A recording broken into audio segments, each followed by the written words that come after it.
Welcome, ladies and gents. Chris Andre here. What a fantastically furious fight between Leigh Wood and Josh Warrington. It ended at the furious fists of Wood, who felled the Warrior Warrington in round number 7, but it was controversial, and we're going to talk about whether that stoppage was premature or not. We're also going to get technical and talk about how the fight played out in the way it played out. In fact, we'll start off with that, because everything we spoke about in the preview in terms of the patterns and where I thought each guy would have success and how I thought the fight would develop played out exactly as I expected, all the technical elements. The only difference is that Leigh Wood was getting lit up earlier than I expected it to start to happen. I thought the success Warrington was having and why he was having it would come from sort of the middle rounds onwards. Instead, it started from the opening bell. Warrington was getting into mid-range far too easily early on, and he was landing consistently to the body, and from that body he was working his way up and landing these rising left hooks to the head of Leigh Wood. And Wood did land a couple of solid right hands of his own. One of them was a straight right hand, the other one was a right hook around the guard. They both bounced off of Warrington, but this first round really set the tempo for the entire fight. And so what Leigh Wood was doing essentially is looking to time Warrington on his entry point, and he was looking, as he's dipping forward with that high guard, to whip that right hook around the guard, and that would become significant later on in the fight, which we'll discuss.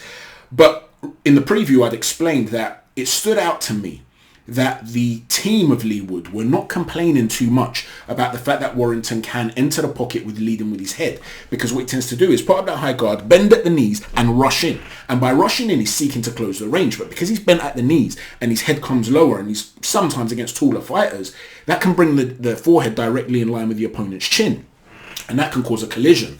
And to me it stood out that both Leigh Wood and Ben Davison were downplaying that, saying, he doesn't necessarily do it on purpose, and we've got to focus on how to be able to capitalize on that. And so for a guy like Ben Davison, who has Lee Wiley do technical breakdowns, performance analysis if you like, provides scouting reports for Davison, who then prepares drills for his fighter, he's essentially wanting those patterns to be present. He doesn't want the ref to stop him doing that, because he's thinking, right, if he's going to rush in, we've got to capitalize on that. And it became clear from very early on that the way they were looking to capitalize, as we expected in the preview, is to take us half a step back and then whip in a power shot. The power shot that they selected for that was the right hook around the guard. That was what Leigh Wood was looking to throw fairly consistently. At times he also took a half a step back and he'd throw this almost lead sort of uppercut stroke shovel hook with the lead hand too. So he was looking for two shots, especially the right hook around the guard. But it was Warrington that was having the success early on. In the second round, you saw a lot more of Leigh Wood what he likes to do, and that was to use distance control. We know that he likes his feet beneath him. He had that right hand cocked up. He's using that lead hand to stab to the body and then go upstairs and really change that height dynamic of his attacks. But that kept Josh Warrington honest. Before that entry point was occurring, it was a little bit too predictable, ducking in and running in. It was just enabling Wood to take a step back and time him. So by now, you're seeing the two game plans, exactly what we expected in the preview.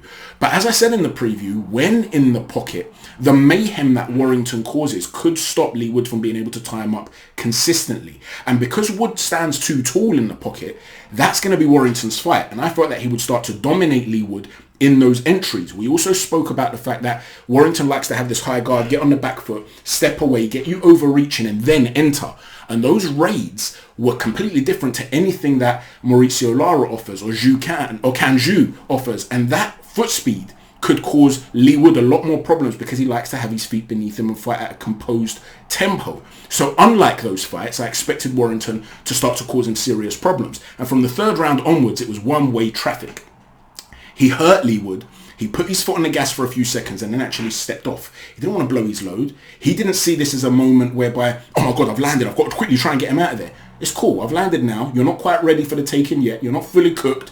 I've just marinated you and I'm putting you in the oven and I'm going to come back later. And later on in the round, he does it again. Another raiding approach, lands some big shots, takes a step off. And one of the key methods that he was using is that by circling the ring, although Leigh Wood likes that spacing, because he likes to dictate the tempo, his feet, as he was trying to readjust and reset to the circling, were too slow. So he'd circle, get Wood to turn, and then he's jumping in. And that entry point, as it predicted in the preview, was causing him a lot of problems. The 4th round was fantastic for Josh Warrington, getting on that back foot with that high guard, using that Raiden again, and it was just going exactly as we predicted. The 5th round was a close round because Leigh Wood started to control the range a little bit better again with that stab jab to the body and hook around the guard. And we spoke about this on Twitter, but in that 5th round, Josh Warrington buckled Leigh Wood's knees on 3 separate occasions. Now, I've always said I'm going to go with the guy who's out landing with clean and effective punches unless he's clearly affected. And although Warrington might not have landed as many shots in that round, he was the one that was affecting Leigh Wood. He was the one hurting him. He was the one buzzing him. So that round, to me, although it was a close round, has to go to Josh. Round 6, again, you're seeing that Wood is really struggling here with the entries, and he's standing too tall. He's struggling to adjust. He's unable to tie Warrington up. He has to start trying to affect the body construct of Warrington. I know he causes mayhem, but try and tie him up. Use some framing. Instead, what he was doing is he was trying to time the entry of Warrington, land one big shot, relying on that power to try and hurt him. The problem is he's landing that one shot. Warrington, who's got a terrific chin, is then instantly letting off a flurry. And because he's standing tall and he's not stepping out of the pocket, he's not tying up, he's not stopping the work, Warrington can then land a flurry of shots. So even if you've landed one power shot, he's landing a flurry, he's outworking you. And again, it's all to do with the way he's circling him and getting him to reset. In the next round, you saw the big moment. Wood pulls it out the bag again. What heart he's got, by the way, because although he was getting beaten up, he never ever stopped trying to win the fight. He's never stopping trying to plant his feet and take you out. This is not a guy that's making silent agreements in the way Charlo did against Canelo Alvarez. He was believing that at some point I have to land, even if I'm getting beaten up here. He lands that right hand. Remember, we were talking about that right hook or that right hand as he's stepping back. He lands it. But Warrington is buzzed, but doesn't then collapse the pocket, doesn't go for a walk. He's buzzed, he's frozen.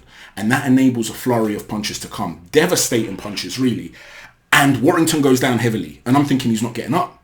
But he gets up at a count of 2 or 3. He stands up. He's unsteady on his feet. He walks back to his corner. The bell rings during the count. So it's the end of the round. He's up on his feet. He's lucid. He's talking to his corner. The referee gets to 8. And he turns around to face the referee. And as he's turning around to face the referee's waving it off. He's completely lucid. Why isn't the referee checking up on Josh Warrington? He's got to the count of 10 to be ready to fight. Why on the count of 8 is he waving it off when the guy's been on his feet for a few seconds? He's now lucid, smiling, talking to his corner.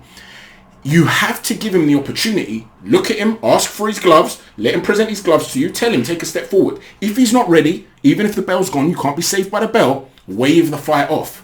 But before you've seen that, you're waving the fight off. And in that same round, he actually took a point from Josh Warrington.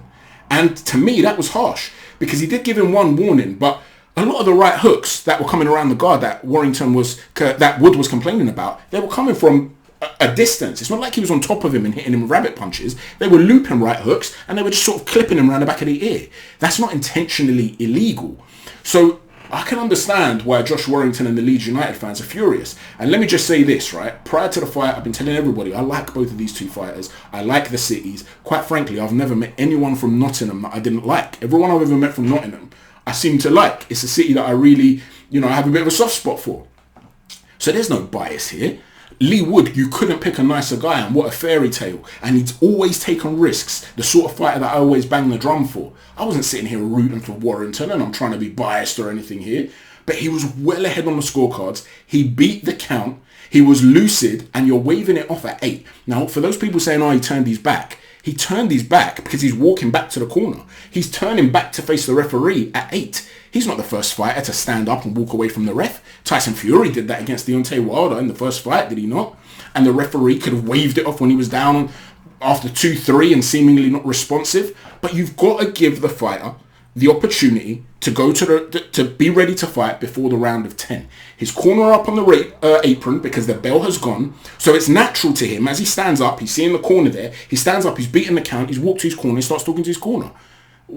I mean, I don't understand what the issue is here. Yeah, okay, if he was 100% okay and he could look at it in retrospect, he should have faced the referee instead of his corner. But he still faced the referee on the count of 8 and he was already waving the fight away. To me, it was a premature stoppage.